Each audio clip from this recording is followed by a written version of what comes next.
Belajar firman Tuhan bukan berarti kita harus memaksakan diri untuk mengerti, tetapi bagaimana kita mengerti firman Tuhan itu karena Tuhanlah yang menuntun melalui rohnya.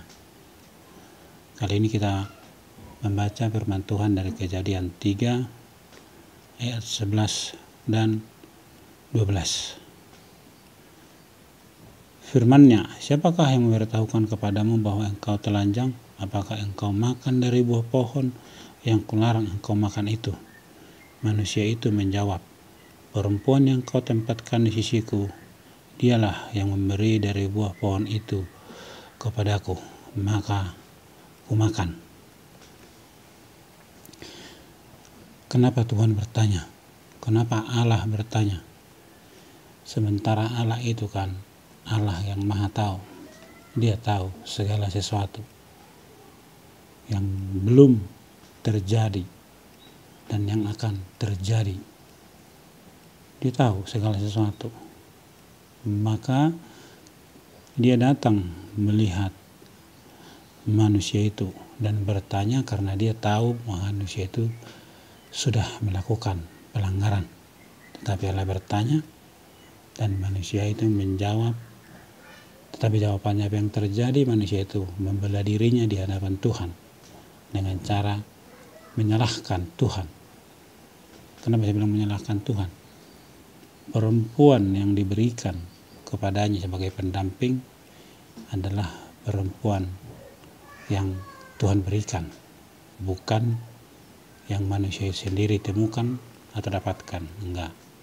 Perempuan itulah yang Tuhan berikan kepadanya menjadi penolong. Tetapi kemudian manusia itu menyalahkan perempuan tersebut. Apa yang terjadi? Yang terjadi adalah hukuman jatuh kepada manusia. Kenapa Allah bertanya? Sekali lagi saya sampaikan menurut pengertian dan pemahaman saya. Pertanyaan Allah adalah sebuah kesempatan bagi manusia itu untuk diubah, untuk dikembalikan kepada keadaannya semula. Tetapi manusia itu sudah membela diri, menyalahkan Tuhan.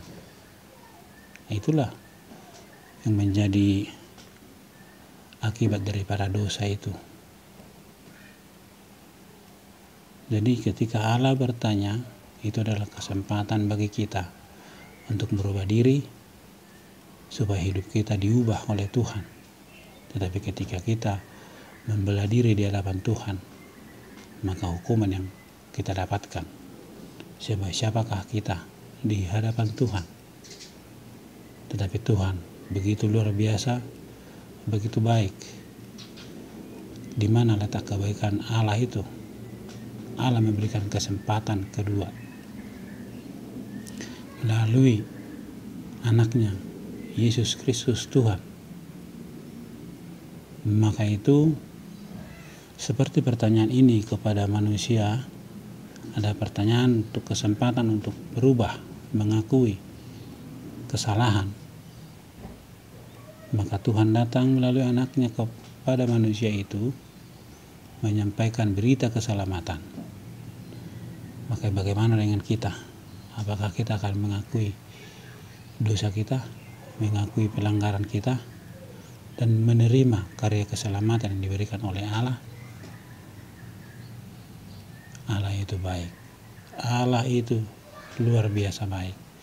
Dia tahu segala sesuatu. Dia tahu apa yang akan terjadi. Tetapi ketika manusia itu memilih untuk ikut Tuhan, memilih untuk jalan yang diberikan oleh Tuhan, maka rancangan hukuman yang diberikan oleh Tuhan kepada manusia dirubahnya menjadi keselamatan. Maka itu buat saudara-saudara semua, marilah dengarkanlah suara Tuhan. 1 atau 2 ayat satu hari. Jangan memaksakan untuk mengerti dengan pikiran, dengan hati kita, tetapi biarlah Tuhan yang mengertikan sendiri ke dalam hati dan pikiran kita, supaya kita memahami, supaya kita menjadi pelaku-pelaku firman. Tetaplah setia di dalam imanmu. Jangan pernah beradu debat, beradu alasan dengan Tuhan. Apapun yang terjadi, semua karena kesalahan kita. Selamat beraktivitas.